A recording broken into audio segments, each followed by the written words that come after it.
like to share with you a little story from my book, Yoga for Riders. It's not all about postures on horseback, by no means. There's lots of little nuggets of wisdom in here. And this little story I want to share with you is a true story that happened to me and my friend Amanda, who's also my program assistant for Body, Mind, Equine. This is a story about mind and energy and how we transmit energy to our horses. One day, my friend and I were preparing for a 100-pace event.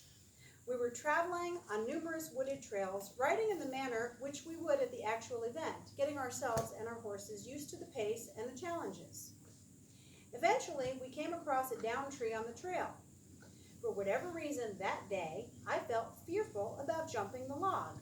My horse Dan, this is Dan over here, and I had done things like this countless times over the years, and ironically, it wasn't even a big jump.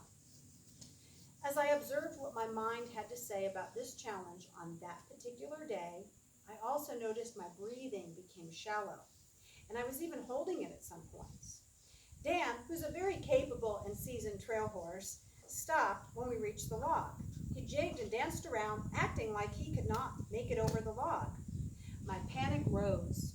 I said to myself, my goodness, even my sensible horse Dan thinks this is a bad idea. So I dismounted and I led him over the log. My friend was looking at me a bit puzzled. She's seen us maneuver obstacles such as this countless times. I explained to her that I didn't know what that was about. I just got fearful. A few days later, we rode the same exact trail. The same tree was still blocking the way, but this time, for whatever reason, we collectively cantered up to the log and simply jumped it. No sweat, no internal dialogue. Evidently, my horse was quite capable of this. It was me who blocked us from jumping the log the first time. My mind and energy said, we can't do it. Perhaps one might say it was intuition, that maybe had we jumped over the log that day, we might have stumbled or wrecked. However, I think not.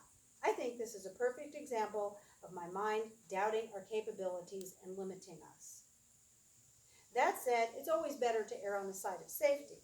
Getting off and leading over the log did no real harm, but it was a good observation to see how mind and energy play into our experiences. So what energy are you bringing to life? What energy are you bringing to your horsemanship? Is it collected? Is it centered, grounded? Is it fearful or nervous or scattered? So be mindful of energy. That's just one of the many things we talk about in Yoga for Riders. You can get this wonderful book at horseandriderbooks.com, and you can see these beautiful models, Samson and Dan, throughout the book, along with other lovely images of horses and riders. Namaste and happy trails, everybody.